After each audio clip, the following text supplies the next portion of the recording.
시청자 여러분 안녕하십니까? 헬로티비 뉴스입니다. 먼저 오늘의 주요 뉴스부터 보고 오시죠.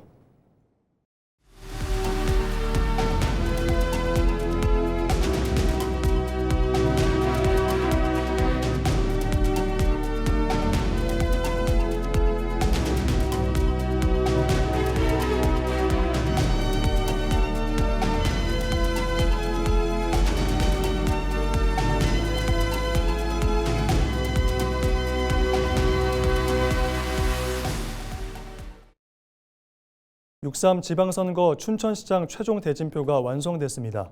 더불어민주당 후보로 확정된 육동한 시장과 국민의힘 후보인 정광열 전 경제부지사 맞대결이 성사되면서 격전이 예고됐습니다. 전소연 기자의 보도입니다.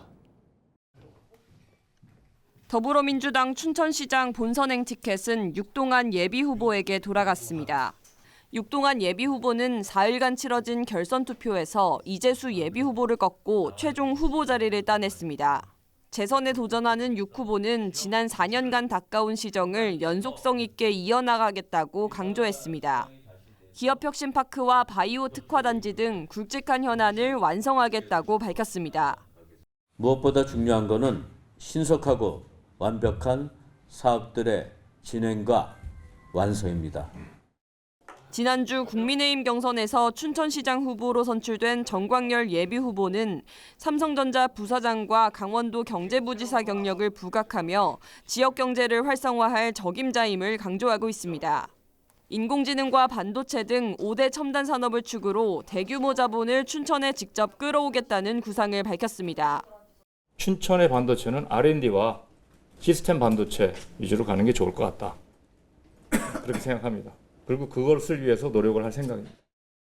무소속으로는 김윤기, 김팔봉 예비후보가 등록을 마쳤습니다. 지방선거를 40여일 앞두고 완성된 춘천시장 대진표. 재선을 노리는 현직 시장과 강원도 경제부지사를 거친 야당 후보가 맞붙으면서 본격적인 선거의 막이 올랐습니다. 헬로티비 뉴스 전소연입니다. 더불어민주당 우상호 강원도지사 후보가 22일 정선 사북을 방문해 1980년 사북항쟁 피해자와 광산산업 전사자들에 대한 추념식을 갖고 당시 신군부에 대한 국가폭력 사건에 대해 국가 차원의 사과를 건의하겠다고 밝혔습니다. 우상호 후보는 오랜 세월이 지났음에도 사북 지역에 한이 풀리지 못했다는 점에 대단히 죄송하게 생각한다며 국가의 사과가 있기 전에 청와대 전 정무수석으로서 강원특별자치도 도지사 후보로서 먼저 사과드린다고 말했습니다. 전 정무수석이고 더불어민주당 강원도지사 후보로서 제가 먼저 사과를 드리려고 이 자리에 왔고요. 이곳 지역을 좀 어떻게 해야 발전시킬 수 있는지에 대한 여러 의견, 정책 의견도 잘 경청하러 왔습니다. 우 후보는 도지사로 당선되면 사북항제 문제를 일부 정선 사북 지역의 문제로 국한하지 않고 강원도 전체의 아픔으로 공유하고 공부하며 극복하는 과제로 삼겠다고 덧붙였습니다. 우 후보는 추념식에 이어 지역 살리기 공추위와 지역 현안에 대한 간담회를 갖고 고안 시네마에서 영화 1980 사북을 관람했습니다. 김진태 국민의힘 강원특별자치도지사 후보가 장동혁 대표에게 결자 해지가 필요하다고 밝혔습니다. 김진태 후보는 22일 양양군 수산리 마을회관에서 열린 중앙당 강원지역 공약 발표회에 앞서 이같이 말하며 중앙당의 역할을 강조했습니다. 김진태 후보는 보수정당을 지지해온 유권자들이 투표장에 나오지 않으면 희망이 없다며 초심으로 돌아가 결자 해지를 해달라고 장동혁 대표에게 요청했습니다. 중앙 뉴스가 뜰 때마다 가슴이 철렁 내려앉을 때가 많습니다. 당장 이제 42일 뒤면 생사가 결정되는 후보 입장에선 속이 탑니다. 붙잡으려고 하면 더 멀어져 가는 게 세상의 이치 아니겠습니까? 장동혁 국민의힘 대표는 이날 춘천에서 속초 간 동서고속화철도 2028년 조기 개통과 첨단 의료 기반 사업, 수소산업 생태계 거점 구축 등 강원 지역 주요 공약을 발표했습니다. 국민의힘 심재국 현직 평창군수가 3선에 도전하는 가운데 더불어민주당 한왕기 전 군수가 공천 확정되면서 리턴 매치가 성사됐습니다. 더불어민주당 강원도당이 22일 발표한 자치단체장 2차 경선에서 한왕기 후보가 장문혁 후보에게 승리하면서 공천이 확정됐습니다. 이에 평평준수 선거는 전현직 군수의 맞대결로 구도가 확정됐으며 두 후보 간 경쟁은 지난 2018년과 2022년에 이어 세 번째입니다. 2018년 제7회 지방선거에는 한왕기 후보가, 2022년 제8회 선거에서는 심재국 후보가 각각 당선됐습니다. 더불어민주당 강원도당이 22일 기초단체장 결선투표 지역 4곳에 대한 결과를 발표했습니다. 결선투표 결과 춘천 육동환, 홍천 박승영, 평창 한왕기, 철원 한금석 후보가 각각 결선에서 승리하며 공천을 확정했습니다. 이로써 민주당은 강원 지역 18개 시군시장 군수 후보 공천을 모두 마무리했습니다. 앞서 국민의힘 강원도당은 지난 21일 결선투표 결과를 발표하고 동해 김기하, 삼척 박상수, 횡성 임광직, 철원 김동일 후보를 각각 공천했습니다. 국민의힘은 18개 시군 기초단체장 중 강릉시장 후보를 제외한 17개 지역 단체장 공천을 확정했습니다. 강릉 지역 최종 후보는 권여결 후보와 김홍규 후보가 25일에서 26일 본경선을 치른 뒤 27일 최종 후보를 결정합니다. 속초 지역 시민단체가 영랑호 관광단지 조성 사업의 전면 백지화를 요구하고 나섰습니다. 시민단체 영랑호 녹지공원을 사랑하는 사람들은 22일 속초 영랑호에서 기자회견을 열고 시민과 소통 없이 대규모 숙박시설과 차도 개설이 추진되면서 영랑호가 개발 이익의 대상지로 전락했다고 주장했습니다. 이어 영랑호 숙박단지 조성 계획을 전면 백지화하고 영랑호 보전을 위해 초당적으로 협력할 것을 정치권에 촉구했습니다. 영랑호를 시민의 품으로 안겨주고 부끄럽지 않게 미래 세대들에게 물려주십시오. 그것이 여러분들이 정치를 하는 이유이자 우리가 여러분들을 지켜보는 이유입니다. 시민단체는 호소문을 이번 지방선거 출마 후보들에게 전달하고 공약 반영을 요청하기로 했습니다. 올해 동해 묵호항의 항만 물동량이 소폭 증가한 것으로 나타났습니다. 동해지방해양수산청은 올해 1분기 동해 묵호항 항만 물동량이 626만 톤으로 지난해 같은 기간보다 7만 톤 늘었다고 밝혔습니다. 주요 화물은 석회석이 234만 톤으로 가장 많았고 이어 시멘트 168만 톤, 석탄 135만 톤 순이었습니다. 동해해수청은 화력발전소 유연탄 수입량 증가로 석탄은 17.2% 늘었지만 시멘트와 석회석 반출량은 각각 6.6%와 4.1% 감소했다고 설명했습니다. 최악의 위기에 놓였던 속초 의료원이 체불 임금과 공사대금 문제를 해소하며 급한 불을 껐습니다. 강원도가 재정을 지원하고 전문 진료센터 등도 문을 열며 정상화의 숨통이 트인 건데요.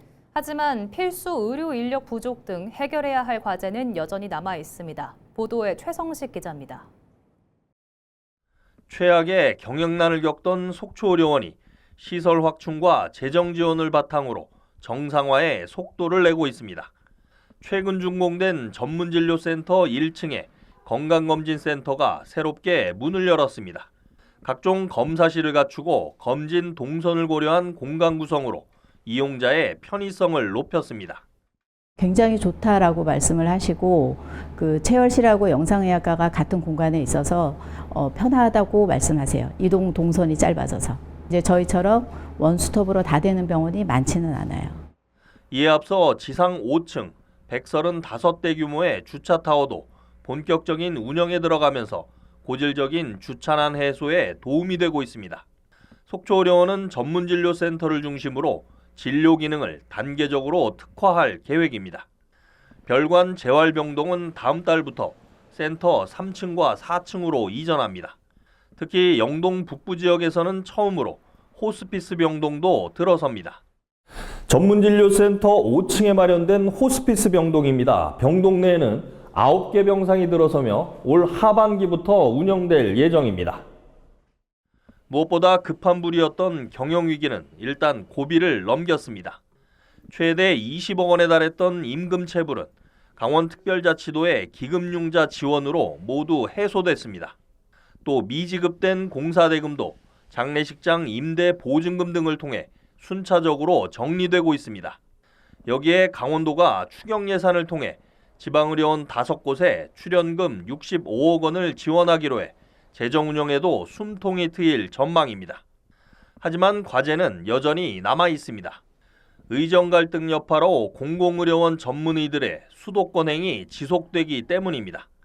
실제 속초의료원은 응급실과 마취과, 산부인과 등 필수 진료 과목 전문의 확보에 난항을 겪고 있습니다. 안정적인 의사 확보, 이게 제 가장 큰 고민인데, 이거 쉽게 좀 해결이 될 수 있을까 하는 염려가 속으로 있습니다. 각각의 의료기관들한테 맡겨서 의사를 구하라. 이게 사실 쉽지가 않더라고요. 특히 이제 저희 같이 로컬에 있는 병원들은 뭐 서울에 있는 사람들이 여기까지 내려오려고 하면 요구 조건이 너무 많거든요. 코로나19 전담병원으로 공공의료를 책임졌던 지방의료원. 필수의료에 따른 공익적 손실을 보전할 제도적 장치 마련은 여전한 과제로 남아 있습니다. 헬로티비 뉴스 최성식입니다. 1980년 광부들과 주민들에게 무자비한 국가폭력이 자행됐던 사북항쟁이 46주년을 맞았습니다. 이번 기념일을 더는 허무하게 보낼 수 없다는 피해자들의 호소에도 국가의 공식 사과는 결국 이뤄지지 않았는데요. 기념식마저 연기된 가운데 피해자들은 또다시 기다림을 이어가고 있습니다. 이다혜 기자입니다. 1980년 4월 21일 정선 동원탄좌 사북광업소, 광부들은 회사의 횡포와 어용노조에 맞서 집단행동에 나섰습니다. 주민들은 이날을 근현대 노동운동의 상징으로 기억하며 매년 기념해왔지만 올해 행사는 잠정 연기됐습니다. 국가의 공식 사과 없는 기념식은 무의미하다는 판단입니다. 사북 사건은 정당한 노동운동에 나선 광부와 주민들을 국가 공권력이 탄압하며 벌어졌습니다. 이후 대규모 연행과 고문 등 심각한 인권 침해가 이어졌지만 정부의 공식 사과는 지금까지 없었습니다. 국가폭력에 대한 시효 자체를 두지 않겠다. 그리고 그걸로 인한 사고는 모두 취소하겠다라고 하실 정도로 국가폭력에 대한 의지가 강하시죠.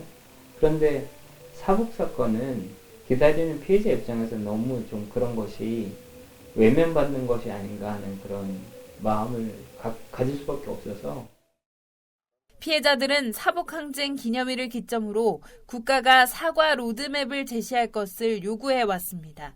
지난주에는 고령의 피해자들이 직접 청와대를 찾아 대통령의 공식 사과를 요청하기도 했습니다. 특히 피해자 상당수가 고령이거나 이미 세상을 떠난 상황에서 시간은 더 이상 미룰 수 없는 과제가 되고 있습니다. 200여 명이라는 광부들이 고문을 받고 그래 모진 삶을 살다가 일찍이 그 고문 후유증으로 돌아가신 분도 있고 참으로 안타까운 역사를 가지고 있어요. 지금이라도 국가에서 사과를 하고 그다음에 명예회복을 하고. 다만 최근 국회에서 여야가 동의한 국가사과 촉구 결의안이 상임위를 통과하는 등 정치권의 움직임이 이어지고 있습니다. 지역사회와 시민단체들도 서명운동과 상영회를 통해 사과 이행을 꾸준히 요구하고 있습니다. 피해자들은 5.18이 있는 5월 민주화의 달이나 지방선거 직후인 6월 이내라도 정치적 결단이 이뤄지길 기대하고 있습니다. 46년이 지나서야 용기 내 외치는 사북의 늦은 메아리가 이번에는 국가의 응답으로 돌아올지 주목됩니다. 국가폭력이 발생한 그 해 사북에 세워진 표지석입니다. 피해자들은 대통령의 사과로 새 역사가 쓰이길 기대하고 있습니다. 헬로티비 뉴스 이다혜입니다. 지방선거가 40여일 앞으로 다가오면서 후보 간 경쟁이 치열해지고 있습니다. 강원도지사 선거에 나서는 각 후보는 정책 대결에 시동을 걸었습니다. 정승환 기자가 보도합니다.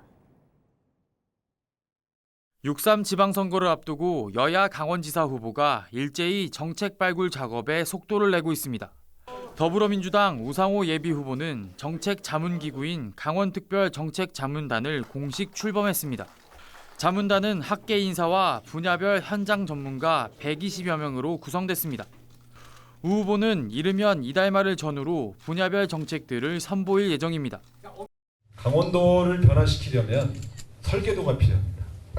우리가 같이 강원도를 꿈꾸고 강원도를 설계하고 또 변화해 나가는 그 과정 전 과정을 함께 해주셨으면 좋겠다는 마음을 가지고 있습니다. 앞서 우 후보는 도민 참여형 정책 수렴 플랫폼 운영에도 들어갔습니다. 선거 전까지 3차례에 걸쳐 공모를 진행하고 선거 이후 우수 정책을 선별해 추진할 계획입니다. 이에 맞서 국민의힘 김진태 예비후보도 백인의 도민 공약단 모집에 나섰습니다. 일반 시민들을 대상으로 하는데 24일까지 참여자를 모집합니다. 이후 선발된 시민들이 직접 분야별, 지역별 정책을 만들고 5월 중 도민 투표를 통해 최종 공약을 선정할 예정입니다. 도민들이 직접 그렇게 공들여서 정해 주신 거니까 저하고 이 공약단이 같이 나와서 최종적으로 발표를 하겠습니다. 결정은 도민에게, 책임은 도지사가 지겠습니다. 이와 함께 김 후보는 출마 선언 이후 빠르게 생활 밀착형 공약을 내놓으며 공약 선점에 적극 나서고 있습니다. 김 후보는 앞서 1호 공약으로 배달 종사자 유류비 지원을 약속한 데 이어 2호로 반값 육아용품 지원을 공약했습니다. 각 후보가 공약 발굴에 속도를 올리고 있는 가운데 후보별로 어떤 차별화된 정책을 내놓을지 도민들의 관심이 쏠리고 있습니다. 헬로티비 뉴스 정승환입니다. 원주시장 선거가 4년 만에 다시 리턴 매치로 펼쳐집니다. 더불어민주당 구자열 후보는 반값 생활비와 첨단 도시를, 국민의힘 원광수 후보는 기업 유치 성과와 시정의 연속성을 앞세웠습니다. 경제와 민생 두 갈림길에서 원주 시민들의 선택이 다가오고 있습니다. 박건상 기자의 보도입니다. 인구 36만 3,900명의 원주시. 강원도에서 가장 많은 인구와 경제 규모를 자랑하는 강원 제1의 도시입니다. 지난 1995년부터 꾸준히 인구가 늘어나고 있는 원주시가 오는 6월 3일 새로운 수장을 선출하게 됩니다.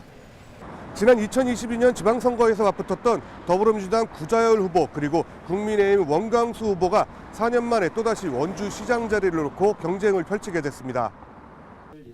먼저 서륙에 나선 더불어민주당 구자열 후보는 반값 생활비와 첨단도시 원주를 전면에 내세웠습니다.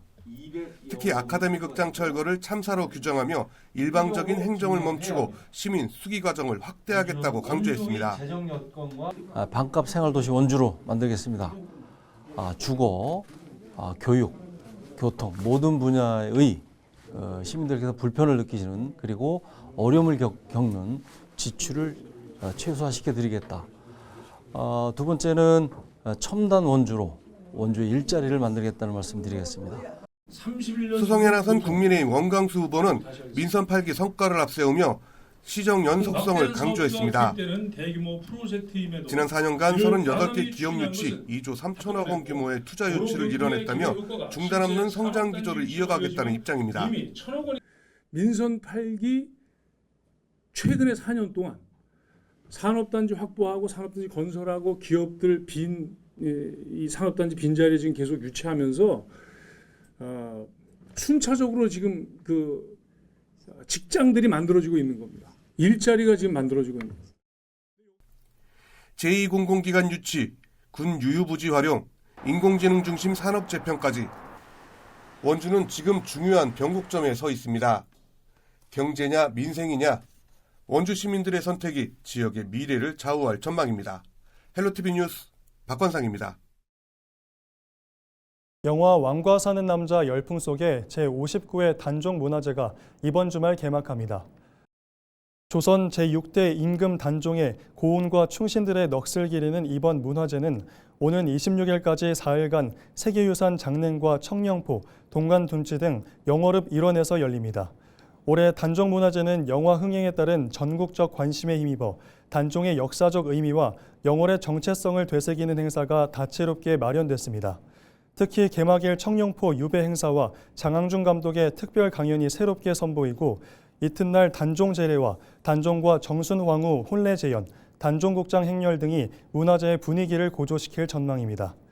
그 밖에 창작 궁중음식 경연 단종의 미식제와 광원특별자치도 무형유산인 칡줄다리기, 칡줄 행렬이 펼쳐질 예정입니다. 이상으로 뉴스를 마칩니다. 시청해주신 여러분 고맙습니다.